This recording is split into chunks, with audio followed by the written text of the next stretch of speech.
mbokku téléspectateur Al Mauritania 2 ñuy am mbégte rek di leen dalalaat nu ngi koy defee saa su ne rek ci waxtu bi ngir rek seen biir émission xarañ ci jamono rek dalal ñi nga xamante ni ñoom la seen loxo set wecc rek ñu mën a bokkal ndab li mag ñi tey nag ñuy dalal ci plateau bi rek ñaari ndaw yooyu rek ñu am benn réseau bu ñuy woowee CAF maanaam compagnie des arts de vie ñuy yëngu nag ci wàllu lépp li nga xamante ni moom mooy coaching entrepreneuriat leadership ak yeneen mbir donc comme nu nga ko waxee rek tungi ne du teew ñuy nattaan rek damay bàyyi nuyu ñi nga xamante mooy ñaari ndaw yi nga xam moom laa dalal sama biir plateau rek ñu tàmbale ci gëstu waxtaan bi Yannick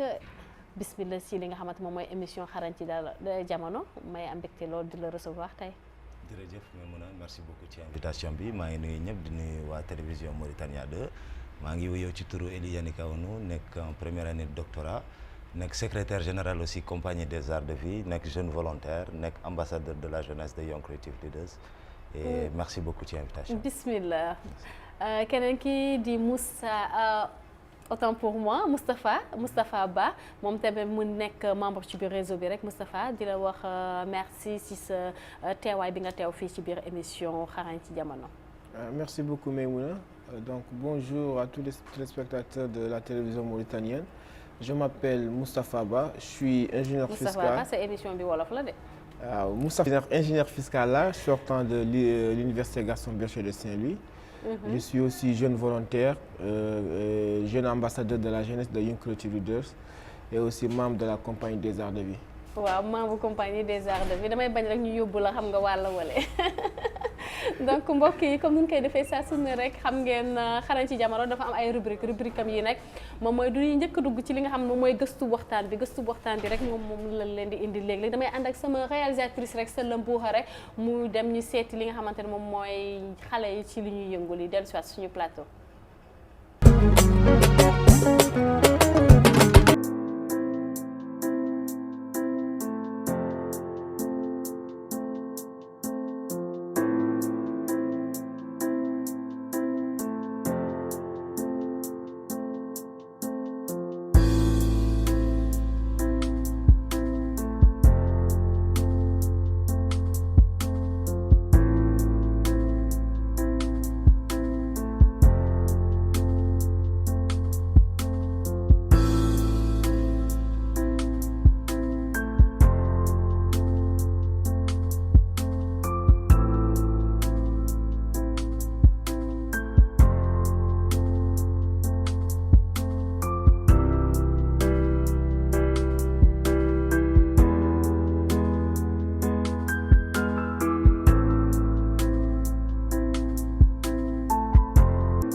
mbokk yi gis ngeen li nga xamante moom mooy élément gëstu bu waxtaan bi léegi macha allah moom affaire bi ñu ngi ko gisee ci éléments yi bëri na li nga xamante ndax fekk na leen seen bërëbu liggéeykaay moom mooy seen bureau ak yooyu léegi li ma bëggoon nga expliquer ma tuuti rek moom mooy nan ngeen tàmbalee ak lan mooy historique li nga xamante ne moom mooy CAF moom mooy compagnie des arts de vie lan mooy historique am. bien sûr merci en tout cas compagnie des arts de vie mooy li ñuy wax rek mooy mbooloo mu waxambaane ci benn bërëb. ñu ngi ibbi tey suñu bureau d'étude pour ñu permettre ñu gën a mën a gëstu ci li ñu war a mën a def. nous sommes nés depuis 15 ans léegi ñu ngi tàmbale woon ci defum danse. ñuy def break dancing boo xamante ni activité c'était pas très répandu ici gars yi xamee ñu ko woon on disait que c'était une danse très agressive et tout ça là mais bu ñu demee ci jëmu jamono ñu commencé comprendre bokk ci yenn atelier de formation yi depuis ci jamono festival asalaamaaleykum avec Monza on salue de passage ci groupe danse bi nga xamante ni ça rassemblait 5 personnes El Hadj Silla manqué nu de passage Moustapha Mbodj Dou Habib Kassem aussi donc ñu newoon ce groupe là bu bëggoon toucher yeneen sphère ñuy dem bay Sénégal bay Maroc di participer ci yenn compétition yi nii gën ci jàng lu bëri ba 2017 yàlla def ñu rassembler wu pour def benn association plateforme boo xamante ni dina mën a attirer tey jii nii ku li entrepreneur leader artiste mu doon pour mu mën a épanouir de sa passion ci biir compagnie des arts de vie ñoo ngi koy wooyee la compagnie des arts de vie pour mu mën a attirer wu ci aaru adduna bi ñu mën a yore biir Mauritanie déjà désert de Vils dañ tàmbale woon compagnie désert de Vils les diables du désert ba pare mu mujjee nekk compagnie des arts de vie ci même expression bu ñu koy répété désert de Vils du ñuy dem ba amee des arts de vie léegi bu ñu tegee plateforme bi ñu mën a invité nag les jeunes danseurs musiciens peintres ñëpp ñoo xamante ni mode lépp loo xamante ni day jëm ci wàllum art ñu woo ko mën ko entretenir di liggéey ak moom ci différentes commissions li jëm ci wàllum commission réalisation commission communication commission production ak commission management parce que dañuy bëgg di gëstu pour nit ñi naan rek xam-xam xamale ñuy gën a jàppale ndaw yi fi nekk yi si loo xamante ne xamuñu ko woon ñu mën ko jàppale professionnellement ku jàngul itam ñu war ko mën a jàngal ki jàng gën a yokk xam-xamam man mu ngi nii je continue mes études maa ngi dem def ji doctorat ça veut dire que pareegu ma maa ngi dem di gëstu ji rek lépp lu ma gëstu lu ne mu mën ko mën a ñëw partager ak sama xarit. macha allah am na solo xam-xam xamale bi surtout rek mais léegi yéen da ngeen am la nga xamante ni pour bëgg a valoriser luy nit ñi di def ndaw yi di def comme ni nga ko cité léegi rek képp kuy yëngu ci wàllum art mais léegi yan moyen ngeen di utiliser la nga xamante ne rek du bureau d'étude bi nan lay liggéeyee pour mën a cibler ñooñu mën leen jàppale pour mën leen gunge ci ñoom lu ñuy def li Moustapha. Merci beaucoup. Donc la CAV bureau d'études la association la donc bi regroupé artistes entrepreneurs et leaders. Donc trois types de personnel, à savoir l'artiste, l'entrepreneur et le leader. Donc nous sommes là aussi pour essayer de créer 1000 artistes entrepreneurs et leader d'ici l'horizon 2030. 1000 artistes ngeen bëgg a créer d'ici 2030. bëgg former waaw. fii ak fukki at maanaam benn 15 ans parce que ñun nous suivons un programme 2030 nga wax. 2030 ñu ngi si 2020. ñu ngi si 2020. donc fii ak 10 ans incha allah rabbi. fii ak 10 ans parce que lu tax ñu naan 1000 artistes ñun nous suivons un programme c'est-à-dire le programme des Nations Unies les ODD les objectifs de développement durable. Donc c'est d'ici 15 ans. Donc depuis 2015 à 2030. Donc d'accord. On s'est donné un objectif pour former ces 1000 artistes. Donc comment on fait pour les formations? Des fois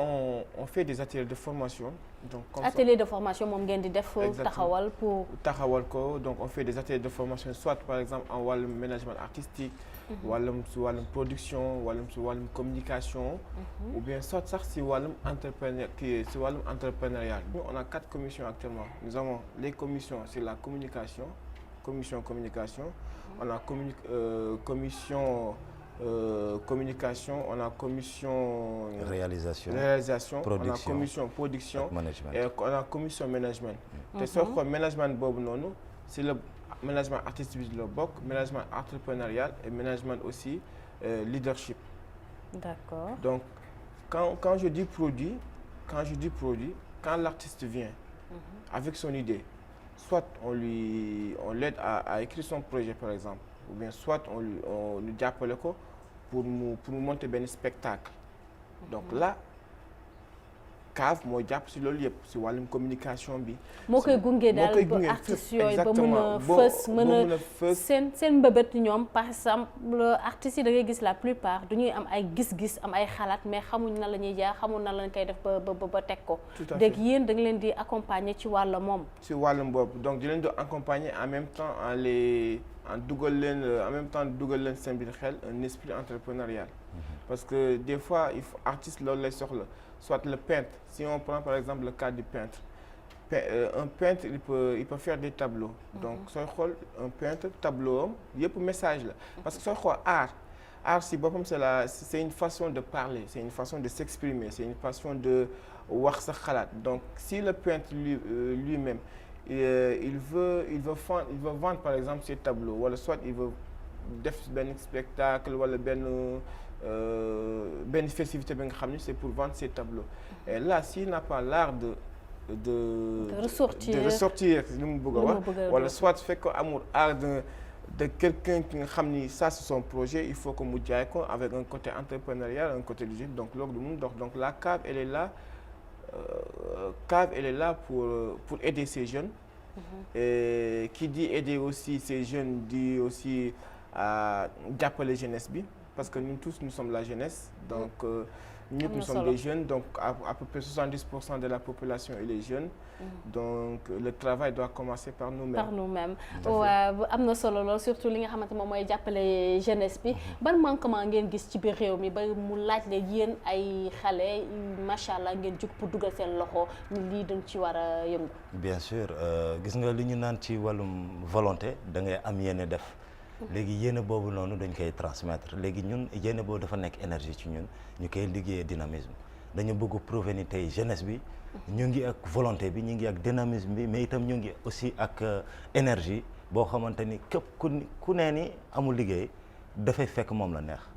c'est vrai aujourd'hui y a pas de travail nit ñi wax nañ y a pas de travail mais bu ñu ko xoolee ni amul travail dama war a toog bañ def dara. nous avons ouvert le bureau de la CAV tey jii nii pour permettre à la personne boo xamante ni mu ngi woon ak benn passion boo xamante ni mënu ko woon développer ñun dañuy ñëw dimbale ko soutenir ko développer ko. on n'a pas de c'est-à-dire on n'a pas d'aide venant de l'État. néewuñu wëriwuñu État mais on veut faire pas à pas boo xamante ni dañuy dem ba jubloo message bi ñu war a dajeek bi ba mën ko transmettre la ñu soxla li. il se trouve que actuellement métti na trop. jooyuñu ko fenn mais ça veut pas dire qu'on continue à ne rien faire. parce que da ngeen sentir concerné ci mbir mi ngeen bokk te da ngeen ci war a dugal seen loxo. dafa mën on se sent avoir une mission nous aussi à faire création de l'emploi li ñu naan jox tamit tey jii ne ndaw ñi des exercices à faire. récemment on a eu à faire ce qu'on appelle la première fois même li ñu naan anniversaire mondial de l'histoire du hip-hop. nous l'avons fait le 16 novembre passé les photos vous allez les voir les archivages et tout rapport d'activité mu ngi taxaw. on a eu à inviter un professeur qui nous vient du Sénégal Mamadou Dramé ci lay wuyoo mu ñëw animer ñu conférence buy wax ci hip hop activisme social politique ak entrepreneuriat bu ñu dindee expression hip hop boo xamante ni tey nit ñi dañ koy gis lu xaw a quelque chose de voilà. surtout on va plus se focaliser sur activisme social politique ak entrepreneuriat ñun dañuy mujjee doon des activistes sociaux ou des activistes entrepreneurs c'est-à-dire tey jii nii lépp loo xamante ni ndaw ji mu ngi koy wër pour def. muy jëm ci wàllu menuiserie muy jëm ci bépp cadre boo xamante ni jeune bi bëgg na ko accomplir wala mu ngi toog fene jooytu naan awma lu ma def maa ngi wër je n'ai pas eu de travail ñun tey jii ni boo ñëwee ci ñun on te dit que automatiquement di nga xam yow la mooy sa liggéey daañu la mën a former ci base yu gën a simple nga mën a adhérer ci benn ci commission yi ñu lay proposé tey jii ni bépp activité bu ñu am dans le futur comme par exemple on souhaite faire la 2e édition du Global Hip Hop History en novembre. mais itam on attend aussi à avoir un sommet anglais qui nous vient. waaw loolu moom day am solo lépp ci li nga wax ci wàllum entrepreneuriat ak li nga xamante ni moom mooy fu ñu jëm ci événementiel mais léegi laata ñuy dugg foofu rek may ñëw ci Moustapha damay dem fi nga xamante ni rek moom mooy si sama réalisatrice rek mu indil ma 2e rubrique rek muy rubrique CD rek demoon noonu seen bureau yi rek fekk fa ki nga xamante moom mooy indi lam rek mu indi moom ay CD ci mbir mi. un rappeur un artiste sans manager doo dem parce que artiste boo gis am na base mais base am ci étude sorewul te côté artistique boobu noonu faa mu ànd ak l'esprit d'un manager. Par exemple c'est comment man mi artiste la xëy na bind ak way rek laa mën mais comment faire pour décrocher des marchés comme ñooy xamuma ci dara donc ñun ñi dañ fi nekk pour guider ñooñu noonu ba ñu mën a réaliser seen projet yoo xamante ni dinañu mën a voilà quoi. ñun ñëpp on est des jeunes donc si on voit un jeune qui vient taper à notre porte pour chercher de l'aide ñun on se porte garant et c'est avec un grand plaisir la ñu lay jàppale parce que jeunes yi bëri nañ fi ndeysaan ñi xam bëri nañu ñi xamul bëri nañu ñun ñi ngi fi pour ku xam ñi ngi fi pour ku xamul boo ñëwee dañ lay jàppale wuti la solution pour qu'au moins li ngay ndamoo boo nee artiste nga ñëw qu'on puisse te reconnaître que tu puisses te positionner par exemple au niveau du territoire ba ñu xam yow fan mooy sa positionnement et tout ça a été fait grâce à la CAV. macha allah gis ngeen li nga xamante moom mooy Idy de tàmbale woon nañ ko tuuti rek ci lu mu wax li moom ci côté entrepreneuriat la gis mais damay laaj man nga nekk entrepreneur mën a diriger yéen ngeen di accompagner mais est-ce que artistes yi ñoom bàyyi nañu xel ci li nga xamante moom la ñu ñàkk parce que yow waxoon nga ko sànq mooy artistes yi dafa am fu leen di gis fu leen teg mooy maanaam jànguñu ils sont pas responsables surtout les rappeurs la plupart mu di benn opinion ba nga xamante bu négatif moom la population di am ci ñoom te léegi ñuy gis duñuy wax artiste ak entrepreneuriat te kenn mënatul dem bàyyi moromam yow léegi lan ngay am apport bi nga xamante ne moom ngay wax ci côté boobu. ci côté artiste ak entrepreneuriat. Donc ici en Mauritanie léegi sooy xool à chaque fois on dit que artistes yi ils sont un peu genre ils sont un peu vulgaires.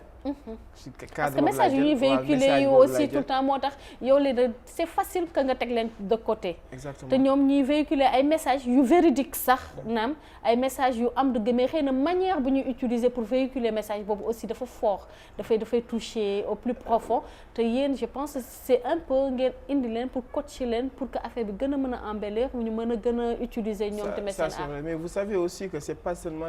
soit les rappeurs wala les musiciens ñoom ñooy véhiculer des messages. C'est-à-dire que même les peintres même les danseurs. Ils véhiculent des messages. mais xam nga peintre tableau léegi boo ko gisee man mën naa bañ a décortiquer benn tableau. mais boo waxee ma dégg rappeur bi il parle. te bu waxee ma dégg loolu ça me touche directement. donc foofu laay waxee. waaw loolu moom c'est tout à fait un problème bi nga xam ni ñun moom ñu ngi koy ñaawlu. Parce que aussi le rappeur c'est porteur de voix la donc soo nekkee soit musicien wala rappeur ñëpp lay déglu donc le fait que sooy commencer wala avant ngay génne dara sa gémmiñ war na nekk un message bu yeete un message instructif donc éducatif et pour cela aussi ñu ngi man moom de mon côté maa ngi ñaan de mon côté les artistes ñu gën a xool ñu gën a véhiculer le bon message. mais li ngeen taxawal yéen je pense seen rôle daf ci bokk pour que ngeen orienter leen. exactement léegi naka yan technique ngeen di def ci bokk utiliser. trop c'est pas seulement dans le côté véhiculer le message mais aussi même dans le côté par exemple un artiste en tant que tel. Moi je dis un artiste quand tu dis que tu es un artiste tu es un porteur de voix il y a certaines choses que yi nga xam ne waratoo ko def par exemple ban cas laay jël mooy un artiste qui continue chaque fois à faire du playback.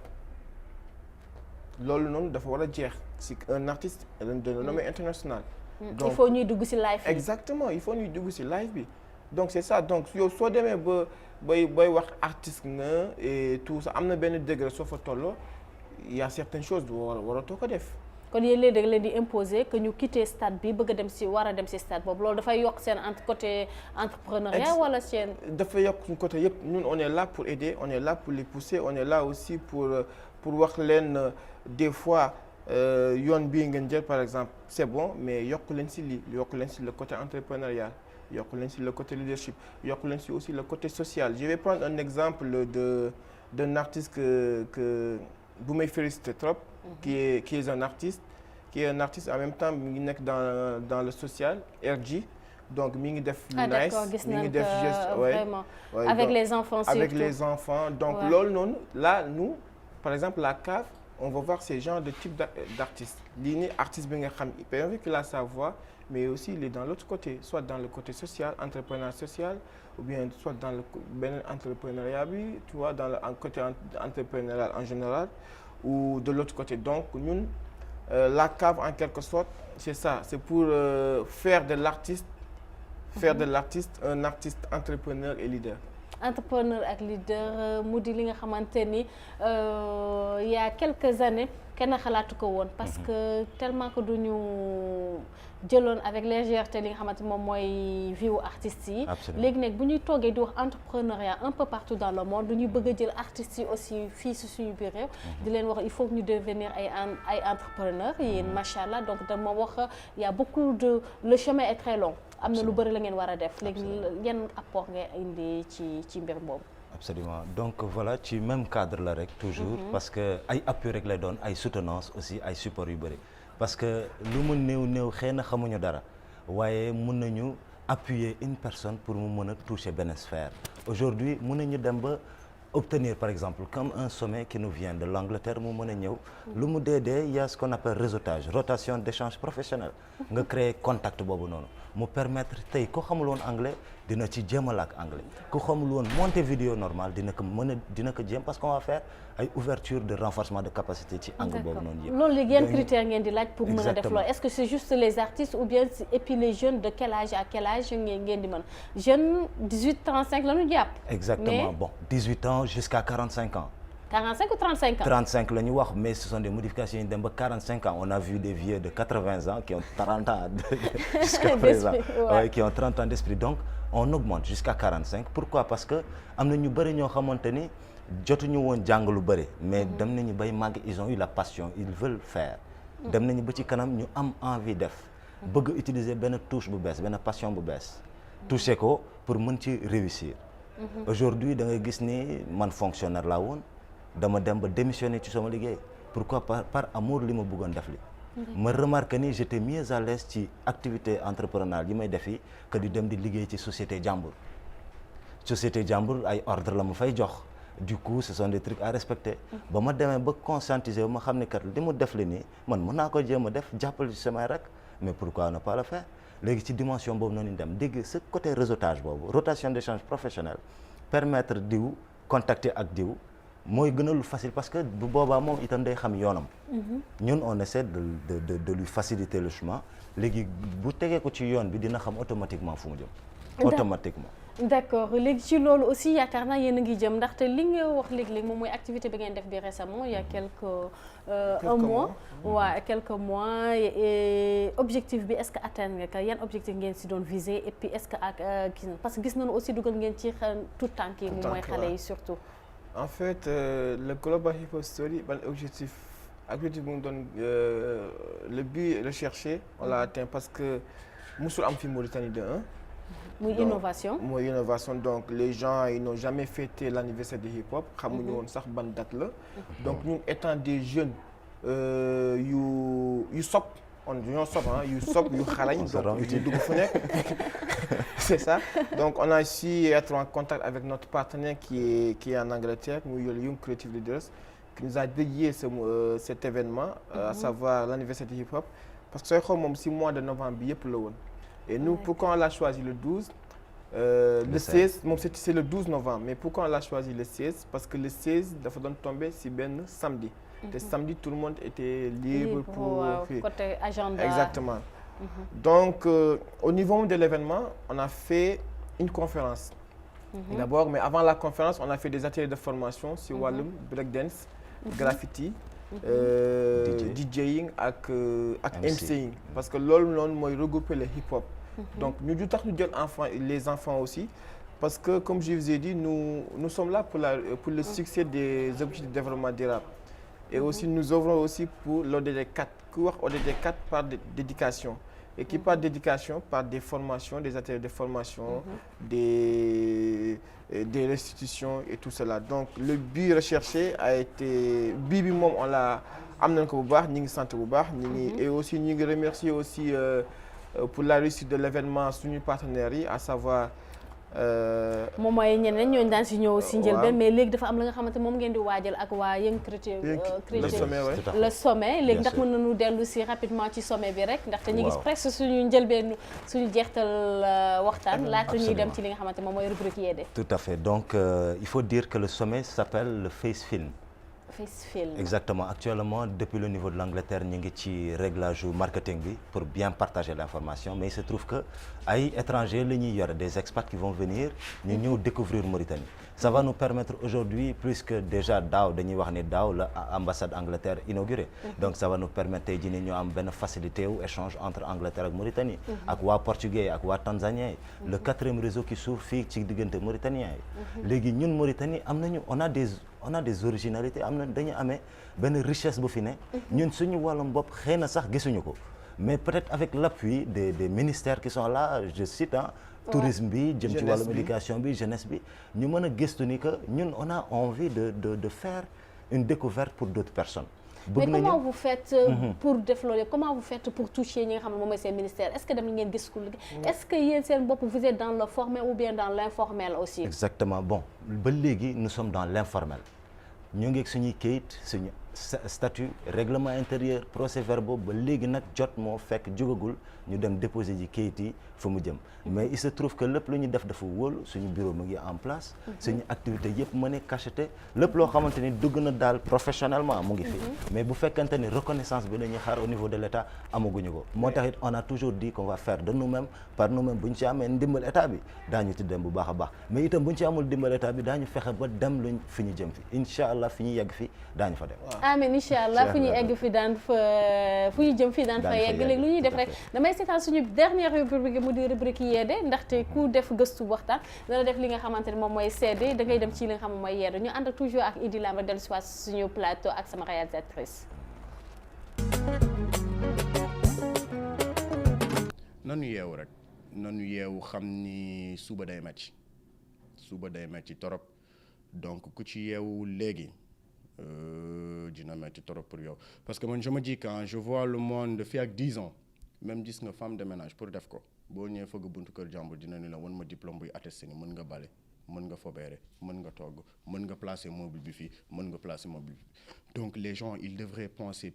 à plus avoir l'esprit entrepreneurial pour s'en sortir. mbokkee xarit yi loolu moom moo doon seen rubrique yeede rek Moustapha gis nga lu mu wax ndaxte nee na léegi dafa laaj ñi ñi jàng il faut le minimum pour côté formation nga mën ko am pour mën a bokk ci monde bi ñuy dund léegi neen parce que dégg nga Idy Lam lu wax même benn jànq ba nga xamante ni tey boo bëggee dem il faut que nga jël li nga xamante ni moom mooy say diplôme say lijaay sa wax la naka ngay liggéeyee naka ngay pousser table naka ngay yow léegi ban conseil ngay am ngay jox li nga xamante ni moom mooy jeunesse bi et puis delluwaat tuuti rek bref ndaxte temps bi xoj nañu ci wàllum activité bi di sommet ba ngeen di waajal bi fan yi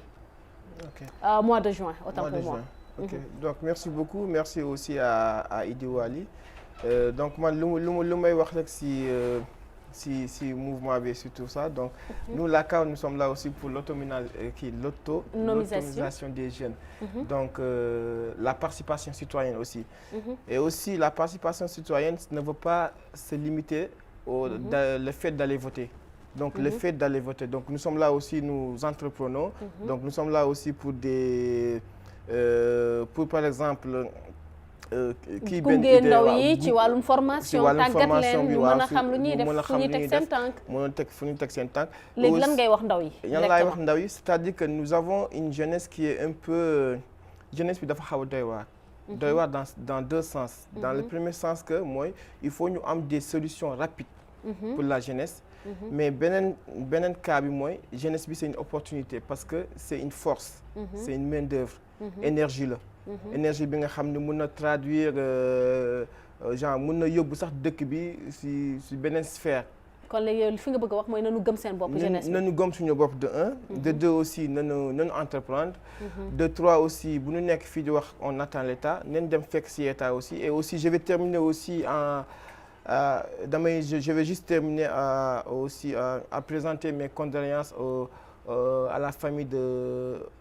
professeur Cheikh Sadibou Camara notre papa qui nous a quitté il y a pas longtemps yàlla na ko yàlla yërëm xaaral ka amiin incha allah Yannick man tamit ma bàyyi la rek nga tàggatoo parce que temps bi daf ñu xoj vraiment émission bi jeex na mais nga tàggu yi nga xamante ni moom mooy ñu doon seetaan ba pare ban yedd ngay am ngay jox jeunesse bi nii bien sûr ci nu mu gën gàtte nous sommes la preuve que l'énergie la volonté, le dynamisme des jeunes sont essentiels pour le développement durable et la paix sociale ici en Mauritanie. du ma def leen lu dul xanaa bàyyi quelques numéros verts boo xamante ni képp ko bëgg ay informations ci wàllum la compagnie des arts de vie qui se trouve à la cité plage au niveau des échos du Sahel. Les numéros sont pour le WhatsApp 47 13 71 97. Le numéro joignable, le numéro vert c'est le 20 64 67 27. merci beaucoup Merci Yannick à vous. di jéggalu temps bi moom moo xaw a gàtt rek Merci. mais xam naa daañu amaat yeneen occasion pour gisee waat Bien mën a sûr. ci waxtaan mbokkee xarit li moo doon seen émission xarañ ci jamono rek di leen wax ay ndaw yi la ñu tëdd approché leen rek si numéro vert yi ñu joxe